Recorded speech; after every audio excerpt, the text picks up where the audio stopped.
vou de azul sábado, porque vai ser menino.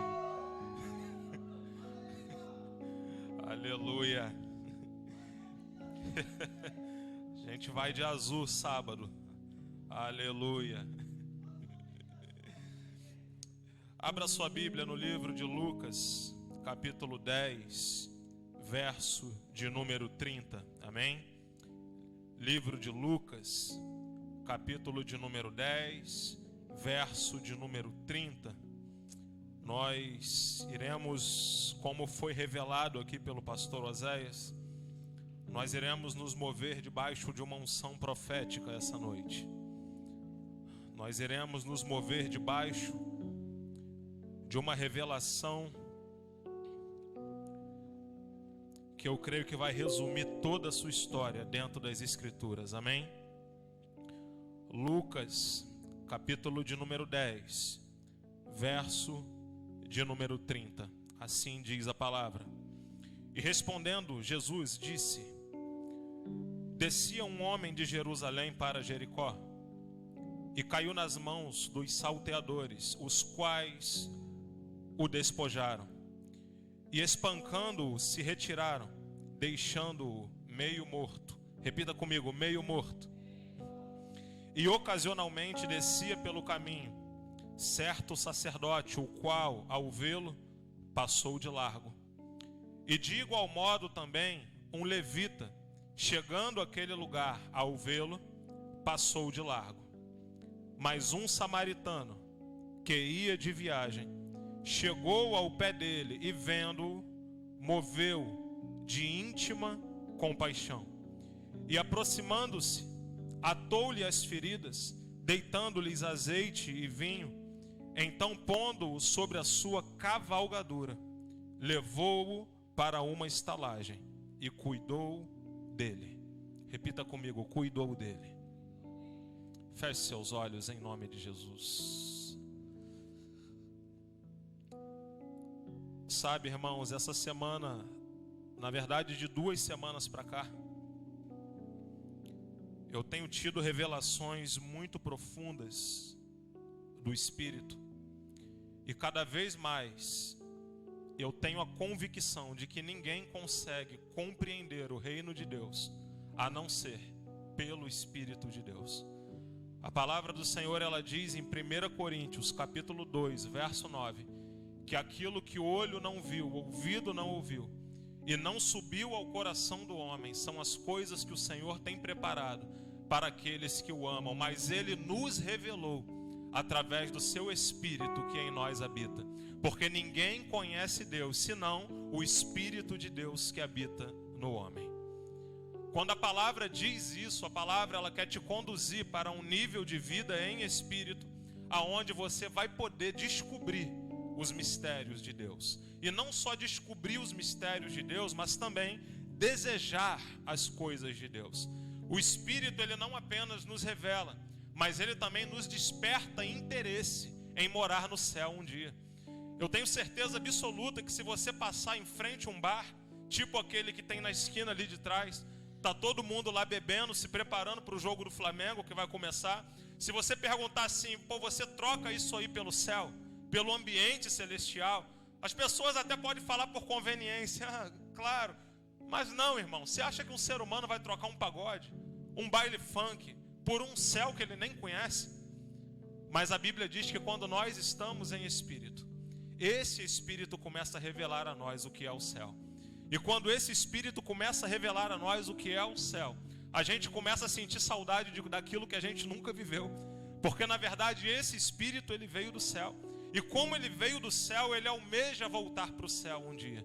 Então é impossível a gente desejar o céu se não for pelo Espírito Santo. Você deseja ir para o céu um dia? Seja sincero. Você deseja morar no céu um dia? Se você tem esse desejo, é porque é o Espírito que está fazendo isso em você. Porque a sua carne não tem possibilidade de desejar essa verdade. Amém?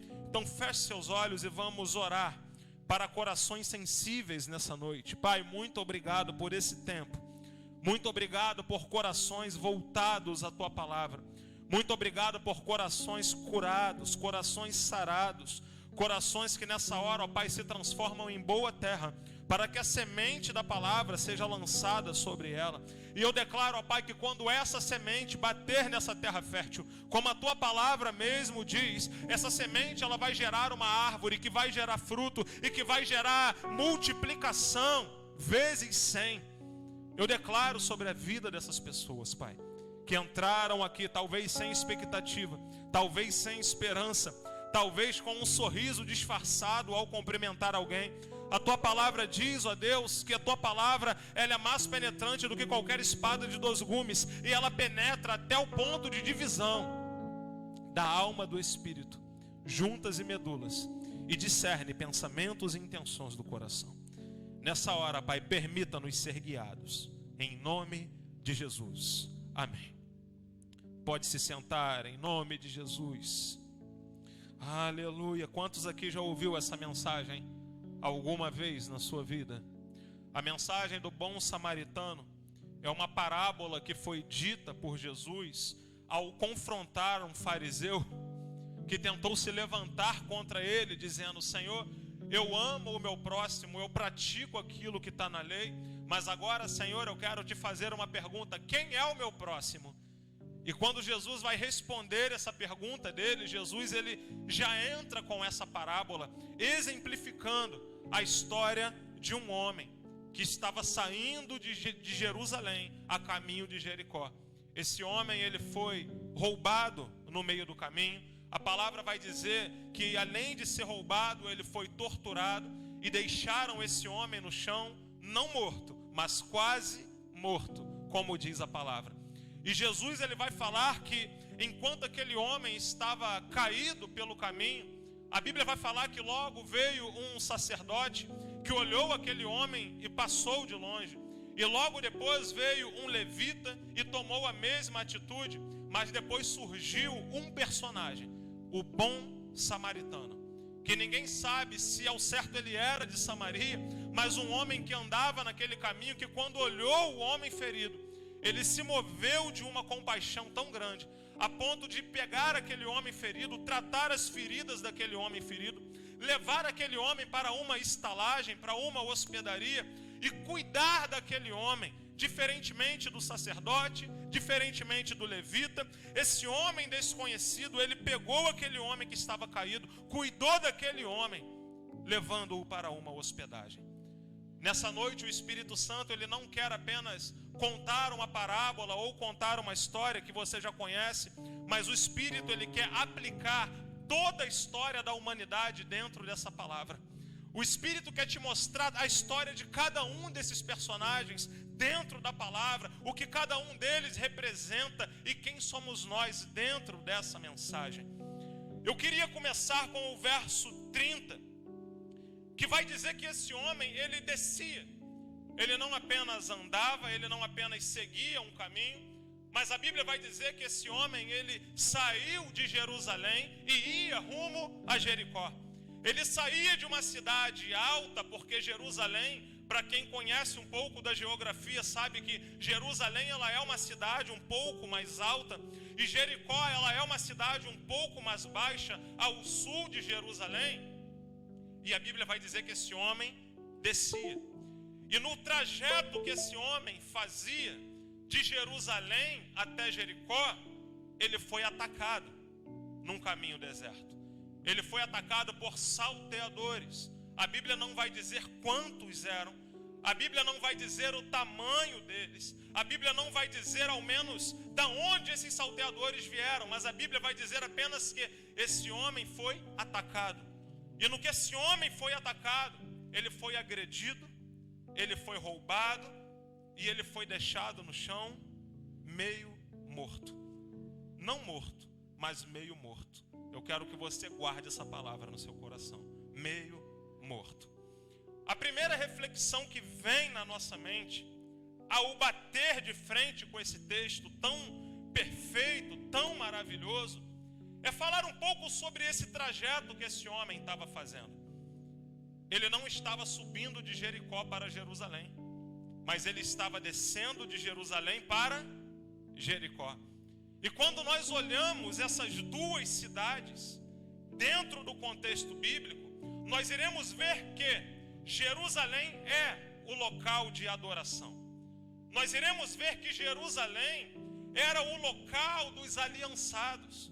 A gente vai ver que Jerusalém era um local que representava aqueles que serviam ao Senhor.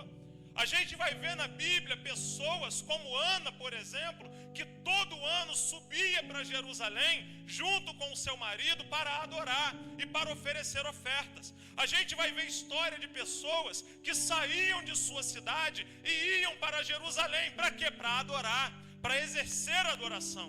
E nos últimos dias, a Bíblia diz que quando tudo se findar, a nova Jerusalém será revestida de poder e todos nós iremos também adorar naquele lugar. Então Jerusalém é um local de adoração. Então Jerusalém é o local de pessoas que estão em retidão com Deus. Jerusalém é o local de pessoas que estão em comunhão. Jerusalém é o local dos verdadeiros adoradores. Jerusalém hoje não é uma cidade. Jerusalém hoje é um local espiritual, aonde os adoradores se reúnem. Todas as vezes que você se junta em louvor nesse lugar, espiritualmente, esse lugar se transforma de jardim paraíso para Jerusalém. Por quê? Porque é a capital da adoração. Mas a Bíblia diz que esse homem resolveu sair de Jerusalém e descer para Jericó. E agora eu quero falar um pouco de Jericó. Falamos de Jerusalém, que é a terra da adoração. Falamos de Jerusalém, que é a terra do templo sagrado. Falamos de Jerusalém, que é a cidade daqueles que estão em comunhão com Deus. Mas e Jericó, pastor, na Bíblia? A Bíblia vai dizer que Jericó era um local que fedia. A Bíblia vai dizer que Jericó era um local onde todos os enfermos, todos os doentes, todos os mendigos, eles iam para lá. A Bíblia também vai nos mostrar que Josué, logo no início do seu livro, quando ele entrou na terra dos filisteus, que habitavam em Jericó, Josué soltou uma palavra de maldição naquele lugar. Então Jericó era onde estava o cego da Bíblia, o cego Bartimeu. Jericó era onde estava o aleijado do tanque de Betesda. Jericó era uma cidade que representava a terra de maldição. Enquanto Jerusalém era a capital da adoração, Jericó era o local de maldição. Jericó era aquele local que quando Jesus entrava, tipo a passagem do tanque de Betesda, por exemplo, eu acho muito engraçado, que quando Jesus entra naquele lugar, a Bíblia diz que ninguém foi com ele. Todo lugar que Jesus ia tinha uma multidão. Mas quando ele vai até Betesda, é engraçado, a Bíblia só fala que ele entrou. Mas não tinha ninguém atrás dele. Por quê? Porque aquela cidade fedia. Aquela cidade tinha moradores de rua. Aquela cidade era um lugar de urina, de fezes no chão. Era um local impuro. Então ninguém queria estar naquele lugar.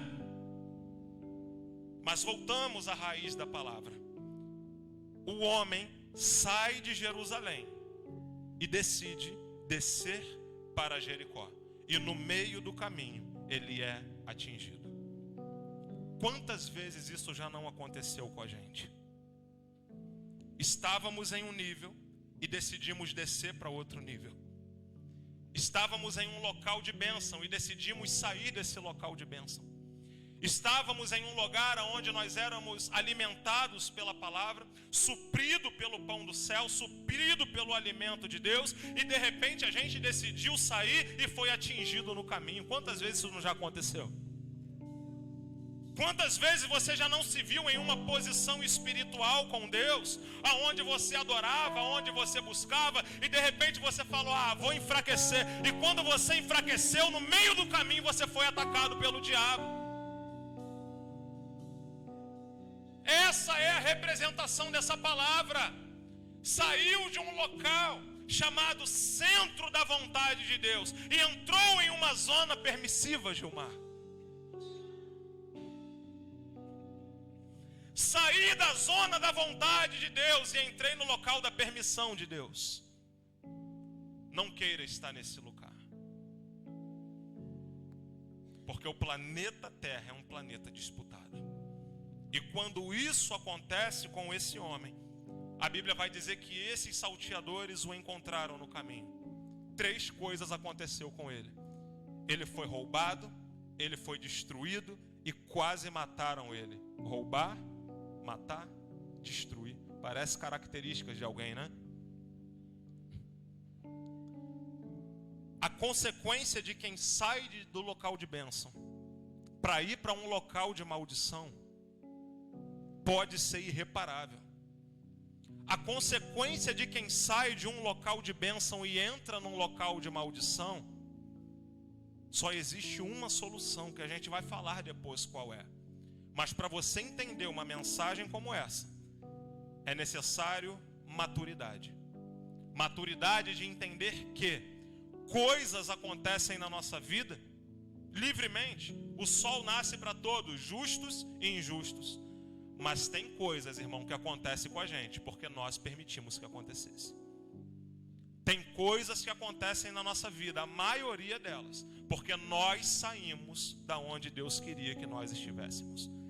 A maioria das coisas que acontecem na nossa vida é porque a gente saiu desse centro de adoração.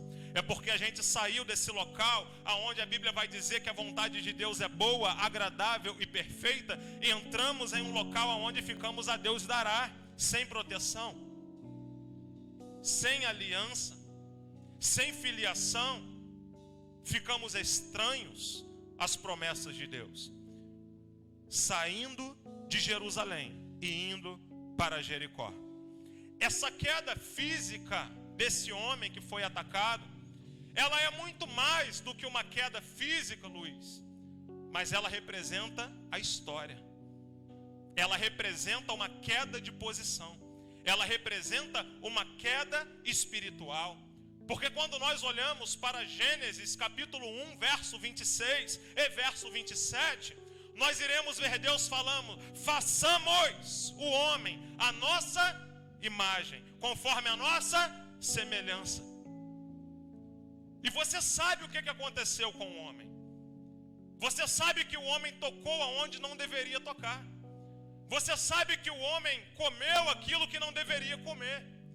Você sabe que o homem escolheu errar. E por escolher errar, ele colheu as consequências do seu erro.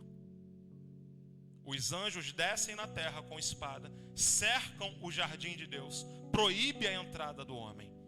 A partir desse momento, a palavra vai dizer que o homem perde aquela autoridade. O pecado entra no mundo. A partir do momento que o pecado entra no mundo, as plantas que não tinham espinhos passam a ter espinhos. Os animais que não atacavam uns aos outros começam a se atacar. O planeta começa a entrar em colapso. As plantas que se plantavam, agora nem todas vão dar frutos. A partir de agora o pecado entra no mundo, e o mundo agora não é mais um território de domínio humano, mas é um planeta onde a própria palavra vai dizer que o príncipe desse mundo é o maligno. O diabo não está no inferno.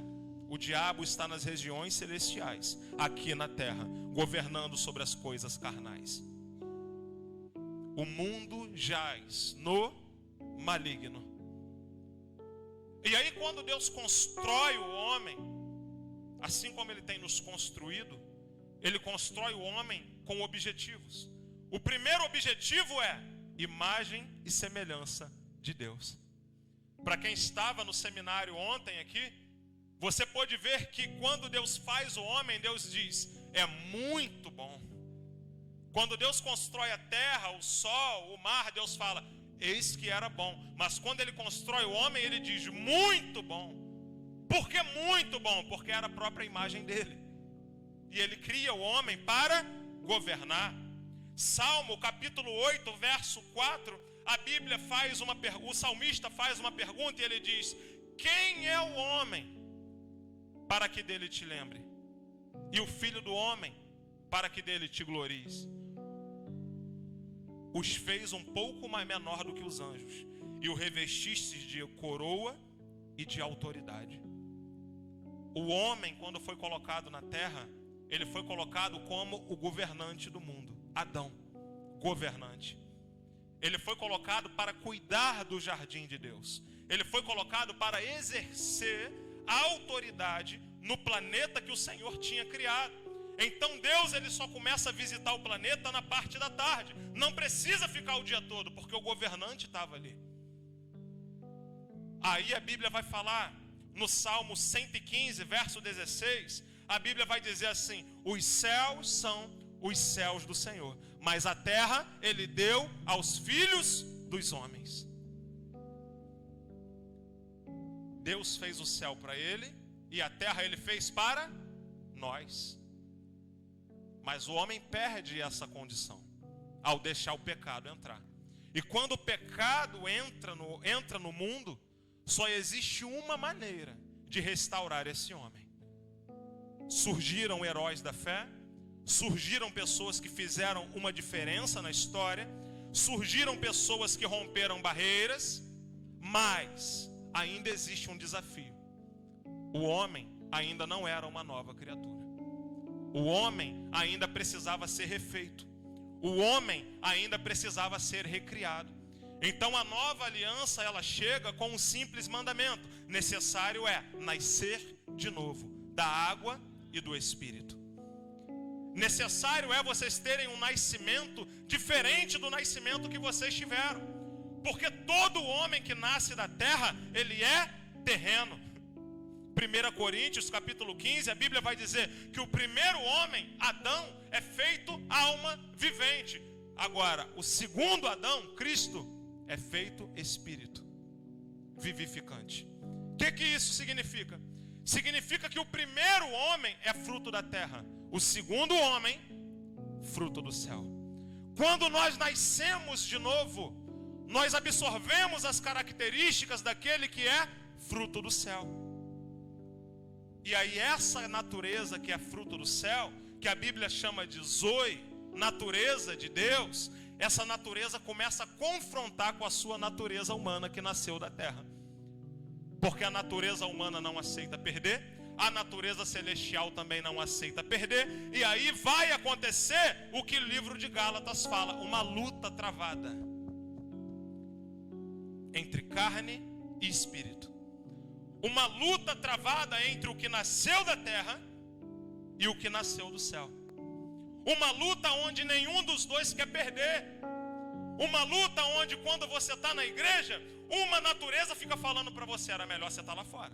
O Flamengo está jogando agora, 8h30 contra o Corinthians. Era melhor você estar lá assistindo. Era melhor você estar lá no bar bebendo. Era melhor você estar fazendo outras coisas. Mas por outro lado, existe a natureza celestial, que quando você vai dormir sem orar de noite, acende o alerta: opa, você não orou. Aí quando você erra, existe o alerta: opa, você errou. Que alerta é esse, pastor? O Espírito que habita no seu interior. Efésios 4:24. Revesti-vos do novo homem que foi refeito segundo Deus para boas obras. Esse homem que habita no seu interior, que é você, ele foi refeito segundo Deus e ele respira a vontade de Deus o tempo todo. Mas a carne não, a alma não. A carne odeia estar em comunhão. A carne detesta culto. A carne detesta adoração. Mas o espírito não consegue viver sem ela. O espírito não consegue viver sem comunhão com aquele que o criou. O espírito não consegue viver sem ligação. É como se fosse um celular fora da tomada. É por isso que a vida espiritual, ela é uma vida contínua. Não existe, estou bem espiritualmente, não preciso de palavra. Isso não existe. Quando seu carro está sem gasolina, se tu não for no posto, ele para no meio do caminho. Quando teu celular está descarregando, se tu não botar na tomada, ele vai desligar. Assim é a nossa vida espiritual. Ela precisa ser renovada dia após dia. E só há uma maneira de alimentar essa vida espiritual: palavra. Enquanto a natureza da terra se alimenta de coisas da terra, a natureza celestial se alimenta das coisas celestiais. Enquanto a natureza da terra se alimenta com prazeres e distrações da terra, a natureza celestial se alimenta com as verdades contidas no céu. E a verdade do céu é a palavra. Jeremias, capítulo 15, se eu não me engano, verso 16. Vi as tuas palavras e as comi. Meu Deus. Aí vai lá em Apocalipse, João no Apocalipse, se eu não me engano, capítulo de número 8. João fala: eis que um anjo veio e me entregou um livrinho e eu enfiei na boca. E ele se tornou amargo na minha boca, mas no meu interior ele ficou doce como mel. A palavra de Deus é comida espiritual. A palavra de Deus é alimento espiritual. A palavra de Deus é o termostato que indica a nossa vida espiritual saudável. A palavra de Deus, ela é o botão de volume da sua vida espiritual.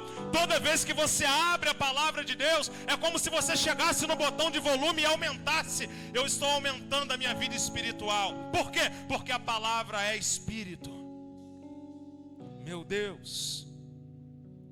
1 Tessalonicenses 5:23. Pastor, quem é o homem? O homem é feito em 3 partes: espírito, alma e corpo. Já cansamos de explicar isso aqui. O homem não é apenas esse ser que você vê quando você olha no espelho. O homem não é apenas esse ser gordo, magro, preto, branco, alto, baixo. Não. O homem é espírito primeiro, alma segundo, corpo por último. Não é corpo, alma e espírito, é espírito, alma e corpo. Uma vez que eu nasci de novo, eu me transformo em um espírito que estou morando dentro do meu corpo. Esse doido que vos fala não sou eu. O eu de verdade está morando aqui dentro. Isso aqui é apenas uma casa, que quando acabar o tempo dela, ela volta para o pó. Que quando acabar o tempo dela, ela vai se degenerar junto com a terra, até chegar um dia que Deus vai vir, vai restaurar ela e vai levar ela para o céu. Mas fora isso, nós somos um espírito morando dentro desse corpo. Então o homem, ele é feito imagem e semelhança de Deus. Esse homem perde a sua autoridade e agora ele se transforma em alma vivente. Como nós falamos, a alma vivente, ela nasce da terra. E se ela nasce da terra, é natural que ela absorva características da terra. É natural que ela seja construída por características da terra.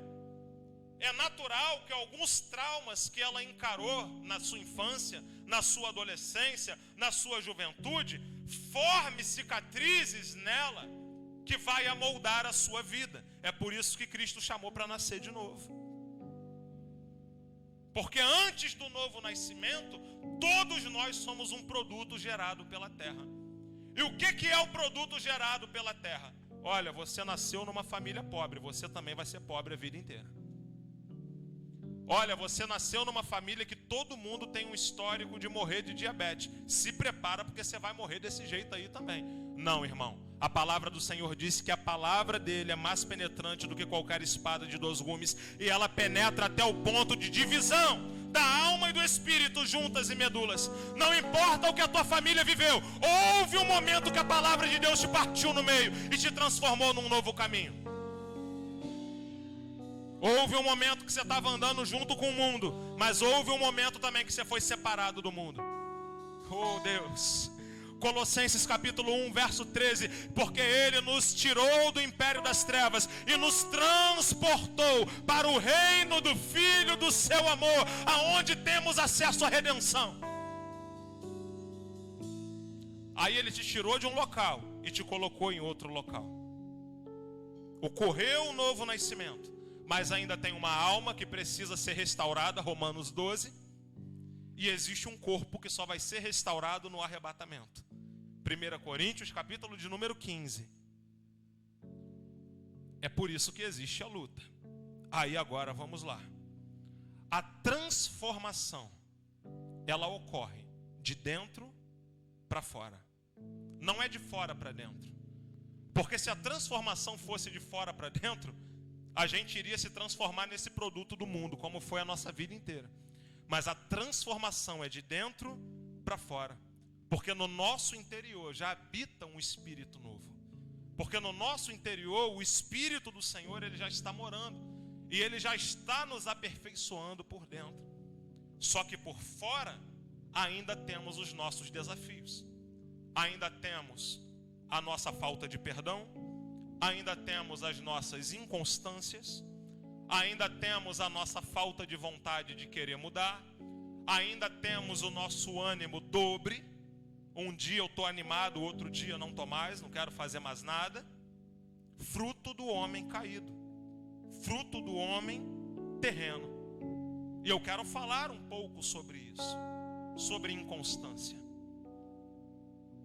Vamos abrir um parêntese para falar do quanto que isso tem sequestrado pessoas inconstantes. Tiago, capítulo 1, ele vai falar sobre o ânimo dobre. O que é o ânimo dobre? Ânimo dobre é aquela pessoa que vive desanimando e animando o tempo todo. Ele vai falar que essa pessoa é insensata e que essa pessoa, ela nunca vai alcançar níveis maiores, porque o seu ânimo é dobre. Cuidado com a inconstância.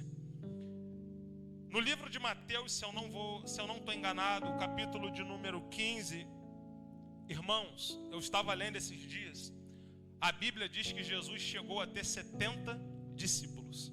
Você já leu essa parte? Não é 70 seguidores, não. Porque seguidores eram centenas, mas 70 discípulos. 70 discípulos que a Bíblia vai dizer que Jesus deu para eles autoridade para expulsar demônios, para curar enfermidades. 70 pessoas que foram fazer uma missão, voltaram para Jesus falando que a missão foi cumprida. E aí eu me pergunto, cara, 70, mas só 12 a gente conhece. Mas na hora da crucificação só um ficou, que foi João. O resto saiu tudo voado. Cara, como assim? Inconstância. Quando viram que o reino de Cristo não era desse mundo, quando viram que o reino de Cristo não era material, esses mesmos 70 que andaram com ele, eram aqueles que fazia parte daquela multidão que estava de pé na frente da cruz, cuspindo nele e dizendo: sarou tanta gente, por que não salva a ti mesmo? Qual é o nome disso, pastor? Inconstância. A inconstância pode fazer você falar bem de uma pessoa hoje e falar mal dessa mesma pessoa amanhã. A inconstância pode fazer você ser uma pessoa super dedicada em alguma coisa hoje e ser uma pessoa completamente relaxada amanhã. A inconstância, ela é algo que passa de geração em geração no subconsciente. Pais inconstantes formam filhos inconstantes. Irmão, seja tudo menos uma pessoa inconstante. Eu gosto de fazer uma comparação. Eu gosto muito de esporte. Não sou bom no esporte, mas eu gosto muito. E eu gosto muito de assistir aquelas corridas 100 metros rasos, 500 metros rasos e aquelas maratonas de 22 quilômetros. E eu gosto de fazer um comparativo quando Paulo fala: combati o bom combate, acabei a carreira, guardei a fé. Ele estava falando das Olimpíadas que aconteciam na Grécia naquela época. Só que o que eu acho interessante? Quando você vê aquelas provas de 100 metros rasos, você vê aquele competidor dar tudo de si. Ele se lasca, você vê aquele pernão abrindo, correndo. Agora, aquela galera que corre os 22, 25, 30 quilômetros, ó, é o trotezinho, né? Por quê? Porque ser constante é melhor do que ser rápido. Ser constante é melhor do que ser intenso. E quem me conhece sabe que eu sou um cara super tranquilo. Não tenho correria, não tenho pressa. Por quê? Porque eu prefiro viver dessa forma e manter a constância, do que ser uma pessoa que vai fazer tudo aqui, se entregar tudo e amanhã está desanimado. Então o Senhor, Ele não te chamou para entregar todas as suas forças de uma vez só, não. Ele te chamou para ter constância. Constância. Eu não diminuo a velocidade. Às vezes eu diminuo, quer dizer, só um pouquinho. Às vezes eu aumento um pouquinho, mas eu não paro de correr. Agora, aquele que foi muito intenso, ele está parado, respirando. Então é melhor ser constante do que ser intenso. O mundo tem te acelerado. O mundo tem acelerado a sua mente sem nem você perceber. O mundo tem feito você acreditar que o Senhor não está guardando o seu amanhã. O mundo tem feito você acreditar que amanhã vai te faltar tudo. O mundo tem feito você acreditar que você depende da economia global para prosperar na vida. Não preciso nem falar para quem é da Manancial, né? Aqui a gente tem tanta palavra de prosperidade bíblica, irmão, que você sabe que independente da condição do país, o Senhor separou o melhor dessa terra para os seus filhos. Você sabe disso, a gente não precisa ensinar isso aqui nesse altar. Agora, irmãos, até que ponto o mundo tem nos atormentado e nos acelerado? É necessário mudança. Às vezes eu vejo pessoas, o pastor Oséias, ele fala muito aqui, 20, 30, 40 anos de igreja, não muda. Às vezes você vê alguém que se converteu semana passada e já é mais madura do que muitas pessoas que já são convertidas há anos. Isso acontece porque idade espiritual não é idade física. Idade física, quanto mais velha uma pessoa é, mais sabedoria ela vai ter. Idade espiritual não. A sabedoria espiritual, ela acontece de acordo com a exposição. Os jovens sabem, eu falo isso com eles. Eu não cobro de vocês perfeição. A gente não fala isso? Eu não cobro dos jovens perfeição. Mas a gente cobra maturidade. Porque amanhã ou depois, a unção do Senhor vai estar nesse local, de uma maneira específica. Ela já está aqui trabalhando de uma maneira em nós. Mas daqui a pouco essa unção ela vai começar a gerar atração de fora. Vai começar a vir 20, 30, 50 jovens. E os que entraram hoje vai ser mais maduro do que você amanhã. Né, Gilmar? Gilmar, a gente discipulou Gilmar faz o quê? Ano retrasado, meado do ano retrasado. Gilmar hoje é muito mais maduro do que muito crente de 20 anos de igreja. Assim como outros aqui também, que eu posso citar, Diogo, outras pessoas aí que eu não vou citar porque eu posso esquecer. Mas para você ver que idade espiritual não tem a ver com tempo de igreja.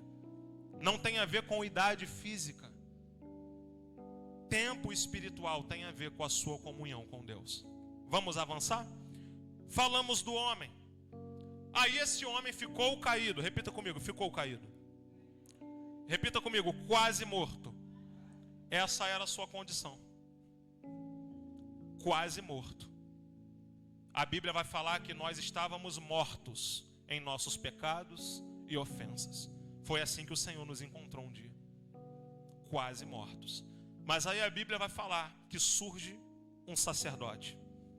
Quando esse sacerdote olha para esse homem, ele passa de largo. Logo depois surge um levita. Quando o levita olha para esse homem, ele passa de largo. Nossa, pastor, essas pessoas que passaram por esse homem não tinham coração. Será que não tinha coração? Joga aqui na tela para mim, por favor, Levítico 21, verso 1. Você vai entender a coluna vertebral dessa história. Por que sacerdote e levita não chegaram perto daquele homem? Depois disse o Senhor a Moisés: fala aos sacerdotes, filho de Arão, e diz-lhes: o sacerdote não se contaminará por causa de um morto entre o seu povo. Uau, pastor. Então quer dizer que o sacerdote não foi até aquele homem? Sim, porque ele não podia tocar em gente morta. Não é porque ele não queria, é porque a religião deles não permitia. Até que ponto a religiosidade tem te cegado? Até que ponto a religiosidade tem feito você ter uma imagem deturpada, até mesmo acerca de si mesmo?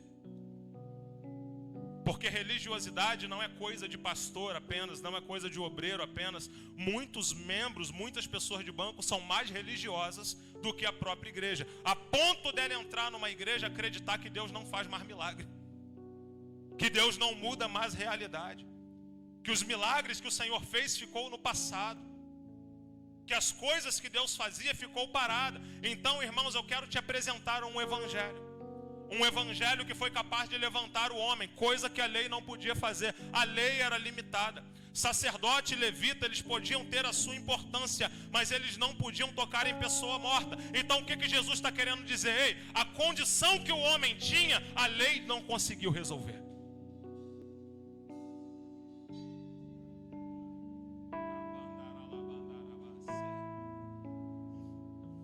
A condição que o homem tinha, a religião humana, carnal, ela não tem capacidade de resolver.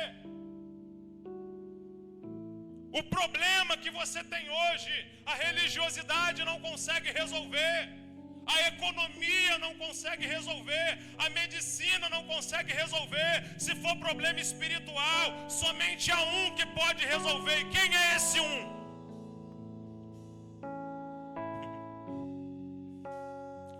De repente ia passando um bom samaritano que olhou aquele homem.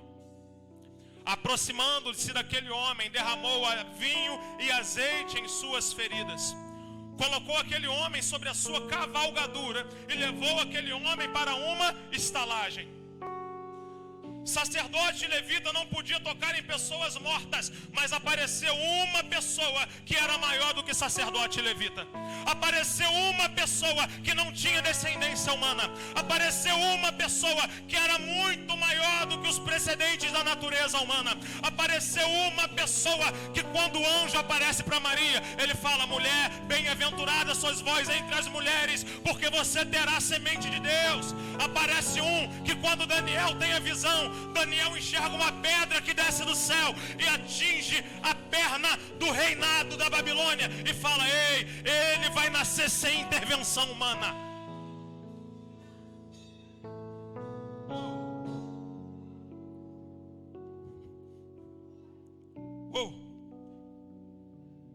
Aí esse que nasce sem intervenção humana, ele vai até o homem caído.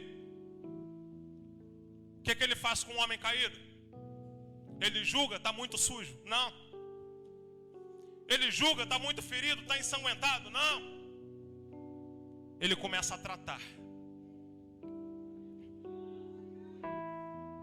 Eu quero que você se enxergue dentro dessa história.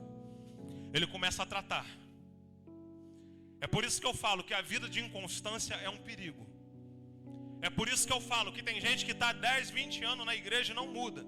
Por quê? Porque não permite ser tratado pelo bom samaritano. E aí ele começa a tratar. E aí tem pessoas que passam 5, 10 anos, é o mesmo problema.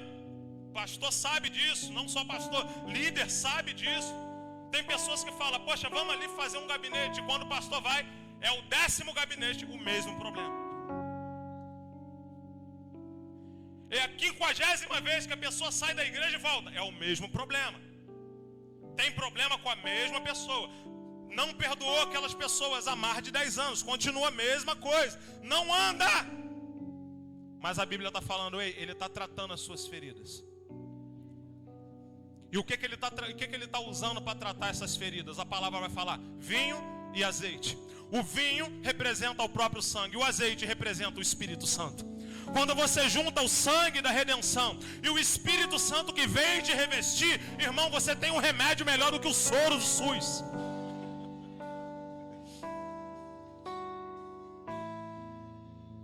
Uou! Somente o bom samaritano pode curar as feridas. Mas o que a gente precisa entender, principalmente para quem quer ser curado, seja de doenças físicas, seja da alma, para quem quer ser curado, tem que aprender que essa cura não é do nosso jeito, é do jeito dele. Não adianta querer entrar numa igreja e achar que vai ser do seu jeito. Falamos isso no seminário de cura ontem. Não, porque a igreja tem que ser inclusiva. Irmão, aonde que na Bíblia a igreja é inclusiva? Me diga. A Bíblia convida todos como estão. Mas a Bíblia te chama para uma necessidade de mudança. A parábola da festa, da ceia de casamento, aonde uma pessoa entra com uma roupa inapropriada, de repente o dono da festa chega e fala: vem cá, você não está com vestes adequadas? Pega os seguranças e lança para fora. O que ele está falando com isso? O Senhor vai excluir os pobres? Não. Ele está falando o seguinte: dentro dessa festa tem suas regras. Ele está falando, dentro desse evento tem as suas regras. Tem uma veste a ser vestida. Tem um comportamento a ser adquirido. Então, quando a gente se propõe a ser tratado pelo reino, a gente precisa absorver duas coisas. Primeiro, a certeza de que eu vou ser tratado. Isso se chama fé. Segundo, a certeza de que eu não tenho que ser tratado do meu jeito, mas do jeito dele. As florzinhas de Jesus, né? Tudo dói, tudo. Eu estava conversando com a Tainá esses dias. Nós, como pastores, a gente tem muito respeito pela origem de cada um. A gente tem muito respeito com os traumas que cada um carrega. Mas, irmão, você há de concordar comigo que chega uma hora que acaba. Chega. Ou você decide mudar, ou você vai viver nessa vida miserável o tempo todo. E essa escolha não parte de igreja, não parte de pastor. Essa igreja só pode partir de você. Hoje nós temos uma onda de pessoas que não conseguem se firmar em igreja nenhuma. Vai em uma, passa alguns meses, vai em outra, passa alguns meses. Isso é um reflexo de inconstância. E por que a gente fala sobre isso? Porque a inconstância aqui na terra, ela também revela a inconstância no relacionamento com Deus. Eu faço uma pergunta: quem quer ser tratado? A maioria levanta a mão, mas eu falo, não vai ser do seu jeito. Vai ser de acordo com a palavra. Uma vez um amigo se queimou, foi para o hospital, a pele em carne viva, chegou no médico. O médico, não, bota ele lá na sala da medicação. Meu irmão, o médico veio com uma miséria de uma escova lá e... Ele não tem que ser de outro jeito, médico. Não, tem que ser do jeito que a medicina manda. Tem que tirar essa carne morta para uma carne nova aparecer. O tratamento nem sempre vai ser do nosso jeito. O tratamento não vai ser do jeito que a gente quer. Vai ser do jeito que a palavra determina. E como que a palavra determina? Eu já estou finalizando a mensagem para você entender. Ele pega esse homem ferido, começa ali a derramar vinho e azeite nas suas feridas, mas ali o homem ainda não está curado. O que vai acontecer agora, pastor Oséias? Ele vai levar esse homem para uma estalagem. Existe um local para ser curado. Se você sofre um acidente, igual meu amigo ali sofreu um acidente de moto há pouco tempo atrás, existe um local que ele foi fazer a operação. Os cirurgiões não iam sair do hospital e ir na rua. Não, aqui no asfalto mesmo, vamos aplicar aqui uma anestesia, vamos fazer isso aqui. Não, irmão, o lugar de tratamento é no hospital. Pastor, o que você quer dizer com isso? O lugar de ser tratado é dentro da igreja, não é lá fora. O lugar de ser tratado é dentro da casa de Deus, não é no mundo. O lugar de ser tratado não é no meio dos amigos corruptos, não é no meio de uma família corrupta, que mais vai deturpar o teu entendimento do que te ajudar. Lugar de tratamento é na presença de Deus, na casa de Deus, junto com pessoas que querem o seu bem. Esse é o lugar de tratamento. Não, eu quero ser tratado, mas eu quero que venha na minha casa. Quero que o pastor venha fazer uma visita. Não vai nem na igreja, mas quer que o pastor venha fazer uma visita na minha casa. Faz nem um café, né, pastor? Às vezes a gente tem que ir sem café, sem nada. Brincadeira, irmão. Mas lugar de tratamento, está escrito na palavra, é dentro da hospedaria. Ali esse homem começa o seu processo de cura. Agora eu vou virar o jogo e não vou falar apenas para pessoas que escutam mensagem, mas agora eu vou falar para ministros. Aqueles que acham que só vai entrar na igreja gente limpinha, gente boazinha, cheirosinho, limpinho, bonitinho. Meu irmão, se a unção que estava nesse lugar de 2017 até 2020, né, pastor? Se essa unção vier para cá de novo, muita gente vai querer desistir do chamado. É você sentar do lado de mendigo, irmão, no banco, e ele cultuar junto contigo. E aí, tá afim? Quer participar desse evento maneiro? Vamos embora. Essa é a hospedaria do Senhor. Ninguém está perfeito, todo mundo está precisando de tratamento.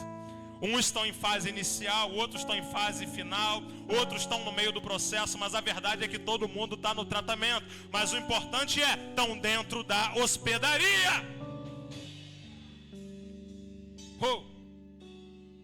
Tratamento não é do meu jeito, tratamento é dentro da hospedaria. Aí agora vai aparecer mais um personagem.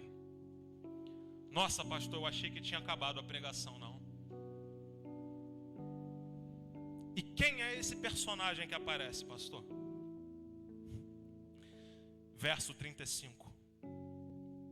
E partindo no outro dia, tirou 2 denários e deu ao hospedeiro. Talvez na sua versão bíblica vai estar escrito assim, 2 dinheiros. Ou 2 denários. Deixa eu aplicar a teologia para você entender o que significa essa palavra. Na época, Diogo, não existia diferença na diária. Se eu fosse chamar uma pessoa para trabalhar lá em casa, eu vou chamar uma pessoa para limpar minha casa, ela vai trabalhar o dia inteiro. Então eu vou pagar para ela 1 denário. Denário significa uma moeda para 1 dia de trabalho. Eu vou chamar o Diogo para trabalhar lá em casa. Quantos dias o Diogo vai ficar? Ele vai ficar 3 dias. Então são 3 denários que eu vou pagar para ele. Então a palavra está falando aqui, verso 35. E partindo no outro dia, tirou 2 denários, deu ao hospedeiro e disse, cuida dele. Aparece mais um personagem, o hospedeiro. O hospedeiro é aquele que está ali dentro da hospedagem para receber essa pessoa ferida. O hospedeiro é aquele homem de confiança do bom samaritano, que o bom samaritano fala assim, ó, eu estou trazendo essa pessoa ferida e estou botando na sua mão. Cuida dela aí. Toma 2 dinheiro. Aí agora a gente abre o leque da pregação. Porque até o momento a gente estava pregando para pessoas feridas. Mas agora a gente começa a abrir o leque e pregar para os hospedeiros que foram chamados para receber pessoas. Aqueles que foram chamados para cuidar, para discipular, aqueles que foram chamados a ter paciência, aqueles que são considerados dentro dessa palavra o hospedeiro. E eu sei que é uma atitude trabalhosa, eu sei que é uma atitude que às vezes é cansativa, eu sei que gera algum estresse, mas ele fala assim, ei, eu estou deixando ele com você, estou deixando 2 denários, cuida dele.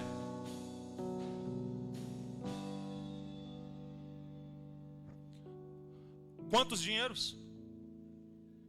Quantos? Então isso significa que aquele homem ia ficar quantos dias hospedados lá? Oi? 2 dias.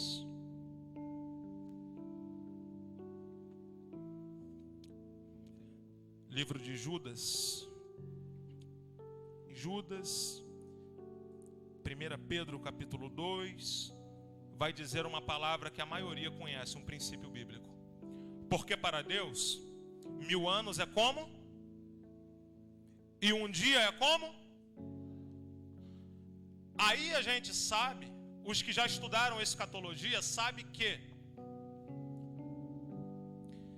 de Gênesis a Jesus, 5000 anos se passam. Jesus vem, estabelece a igreja, que já está na terra há mais de 2000 anos. Quantos dias? Cuida dele por quanto tempo? Nesse tempo o bom samaritano sai e fala, fica cuidando dele por 2. Aí forma a hospedaria, o local de cuidado. Aí uns vão falar assim, caramba, 2000 anos se passaram. A hospedaria ainda está cuidando de doente. Já tem mais de 2000 anos, já tem mais de 2000 dias, o tempo está passando.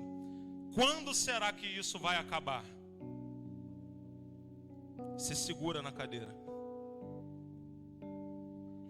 cuida dele. E tudo o que você gastar a mais, eu te pagarei quando eu voltar.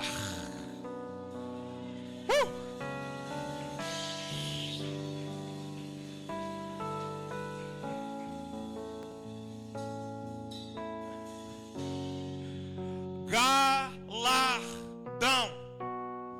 para aqueles que se propõem a cuidar do ferido. Galardão para aquele que se propõe a entregar a sua própria vida pela hospedaria. Galardão para aquele que entrou ferido e agora já está como hospedeiro. O Senhor quer cuidar de você nessa terra. O Senhor separou um ambiente, o Senhor separou um povo, o Senhor separou uma família para cuidar das suas feridas, para te dar experiências novas, para te dar liderança nova, para te dar referência nova. O Senhor separou esse tempo. Se coloca de pé em nome de Jesus. O Senhor separou esse tempo, querido, porque Ele está falando para você: ei, não importa a criação que você teve, não importa de onde você veio, não importa o quão caído você estava, tem lugar na hospedaria para abrigar você, tem lugar na hospedaria para te receber, tem lugar na hospedaria para você descansar, tem lugar na hospedaria para você ser cuidado, tem lugar na hospedaria para você ser tratado.